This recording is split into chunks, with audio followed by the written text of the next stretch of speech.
ABC Listen. Podcasts, radio, news, music and more.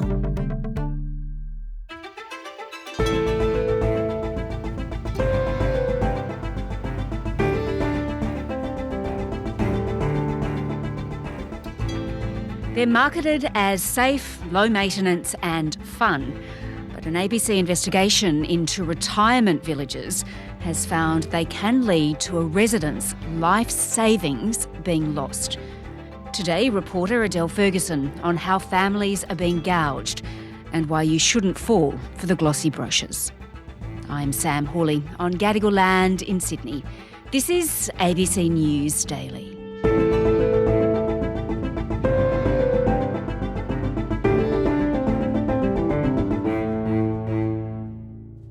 Adele, your investigation into retirement villages is really extraordinary. So many Australians and their families, it seems, are just being completely ripped off.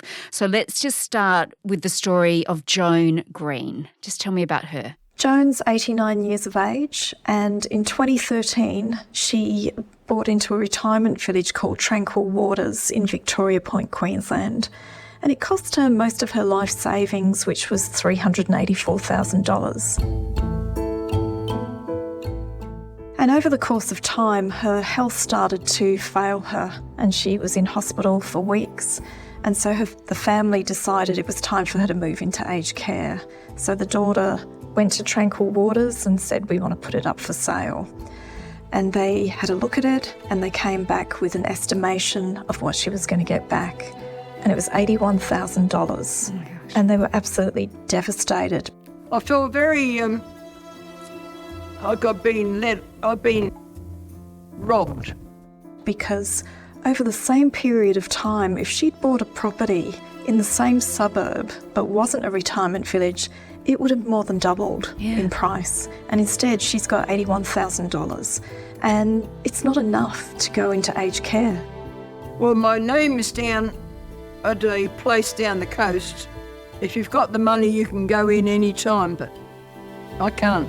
I've got to wait for them to ring me.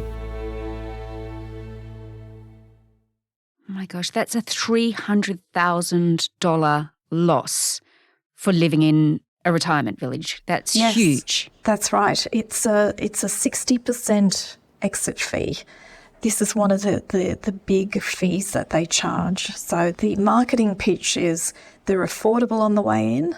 What they don't tell you is how much they cost you on the way out. And one of the key things is the exit fee. And then there are other fees as well. So the resident is paying basically rent. It's called a maintenance fee every week to live there. It can be $200 or more, but they also get stung on the way out.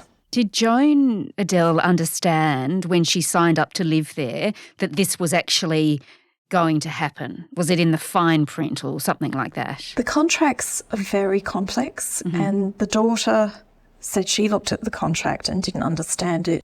So they're saying that their mother, who would have been in her 80s, certainly wouldn't have understood it. I felt sick. I had to read through it more than once. I got my husband to read through it. I emailed it to my brother and said, can this possibly be right? So, no, the answer is she didn't really understand what she was signing. Right, so she loses basically her life savings. And Adele, she's by no means the only case that you've found. So just tell me about the Andersons. Yes, so Lynette Anderson, her mother, also in her 80s, was living in a retirement village for 9 years. Her health starts to fail her, so she needs to go into aged care. So the daughter contacts the retirement village, Living Choice, and they send her the invoice of what she's likely to get back. And it includes a 35% exit fee on this. But also, most retirement villages also have it's called a refurbishment fee. So the same with Joan, but this was a massive fee. $167,000. That's the cost. That's what they're going to take out of mum's money, yes. But it's a scary figure. It's an astronomical figure, actually. What the problem with it was, the conflict, or the potential conflict, is Living Choice is also a licensed builder. So they provided the quote of how much she needed to redo the house, and then they do it for her. In these contracts, there's always a clause, in most of them, for refurbishment, but it's not clear the extent of what the refurbishment is. That can be subjective to what the retirement village operator thinks. So in most cases, it will be, putting new carpet down, painting the walls. In this case, they gutted it. Yeah, and Lynette says it was perfectly fine. She just couldn't understand it. That's right. One careful lady living there for 9 years. I might have replaced a few things like the door handles in her kitchen. They've gutted the place. It was largely tiled throughout the place, and she showed us photos, and it looked almost brand new. But they've taken the walls down, they've put new bathrooms in, gutted the kitchen. The whole place has been completely renewed. And apparently I'm getting off lightly because some people have had to pay more. How would you describe it financially? A disaster. When you buy a home, you don't expect to lose half your money. So how much in all has that cost Lynette and her mother Ruth? All up, she will be left with $257,000. She paid $564,000 for it in 2015. So again, she's lost more than half her money. Oh my gosh. When if she'd invested in another property that wasn't retirement village, the price would have gone up. So Adele, this is a really big worry, because there are so many Australians who use retirement villages. They see it as a really good next step, a step perhaps before needing to go into an aged care facility. What are the numbers? How many people are using these sort of facilities? There are 250,000 Australians living in retirement villages, and it's going to keep increasing because as our population increases, there is going to be increasing demand for these type of communities, and they can be positive because, it's similar ages and they're offering swimming pools and club facilities. So if you've lost your partner, you think it's I'll make new friends here. So that's the real inducement to move into these places. But they're not telling you about the financial implications, that if you do get sick and you have to go into aged care, it might end up being really complicated for you and your family because you may not have enough money, and then you have to go on this long waiting list. Yeah. And who knows what happens. Yeah, and if you just went out and bought a house somewhere, you'd actually be making money. We know that because house prices keep going up. That's right. So some people have been emailing saying that they've bought a 2-bedroom townhouse on a ground floor, and that's how they want to do it, so that they will get people to come and help them if the time is right, that they need a little bit extra help. They don't need to go into aged care, but they need that in between. And the other thing that you've found as well, Adele, is that some of these retirement villages actually have really strict rules. They do. Some of them have bans on the type of pets that you can have. You can't have puppies, ban on playing musical instruments, no garden decorations. And there's even some that have mandatory medical examinations so that if you are getting dementia or you're sick, they can kick you out and collect the exit fee.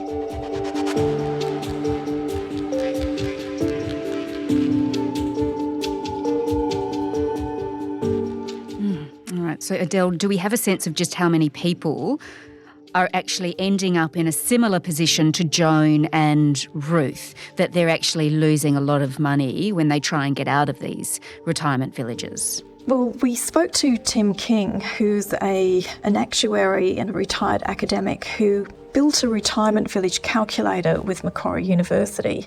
He's gone through hundreds and hundreds of contracts, and he says in every case he's looked at, people go backwards financially. The contracts are very complicated. People don't really understand what they're signing up for.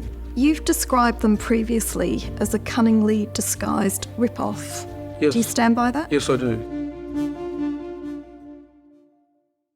Let's then look at how this sector is being regulated, because for Australians to be losing so much money is so concerning. So who's actually watching over all of this, Adele? There is not a lot of regulation. It's state-based and it falls through the cracks. So it's meant to be the consumer affairs or fair trading in each state. They don't have the same powers or teeth as the ACCC. There's no ombudsman that people can go to, so if there's a dispute, they have to go to a tribunal.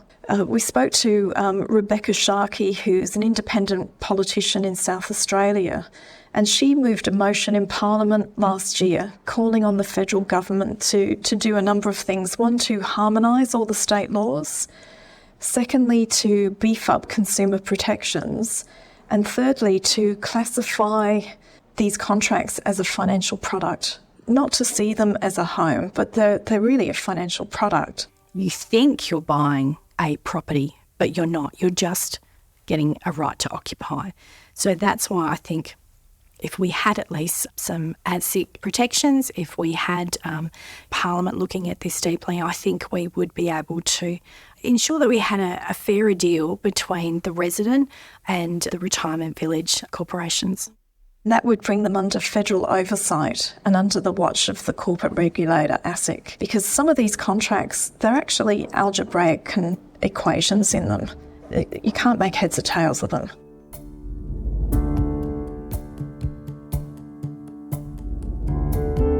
So what about the companies that are running these retirement villages that you've spoken about? What are they saying about the allegations that are being made? Living Choice says the company's contracts clearly set out what residents are charged when moving in and when they're moving out.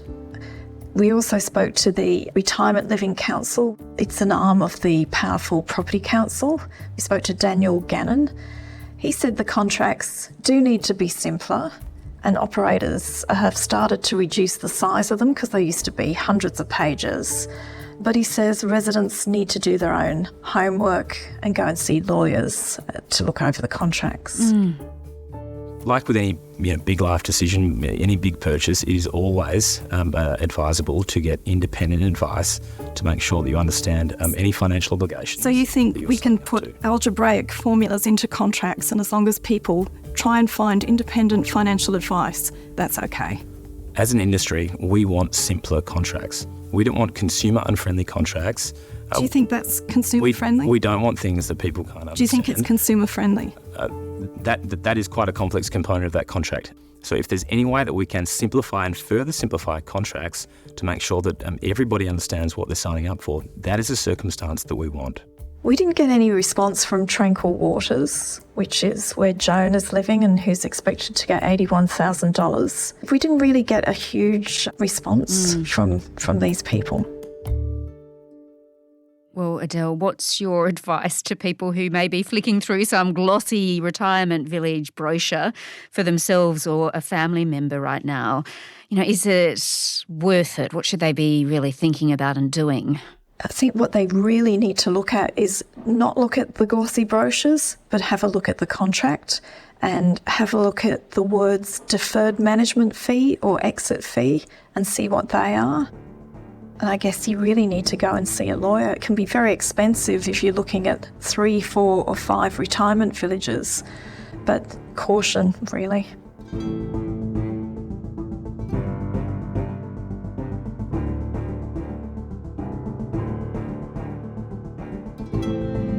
Adele Ferguson is an investigative reporter with the ABC. This episode was produced by Sydney Peed and Cara Jensen-McKinnon. Audio production by Sam Dunn. Our supervising producer is David Cody. I'm Sam Hawley. To get in touch with the team, please email us on ABC News Daily at abc.net.au. Thanks for listening.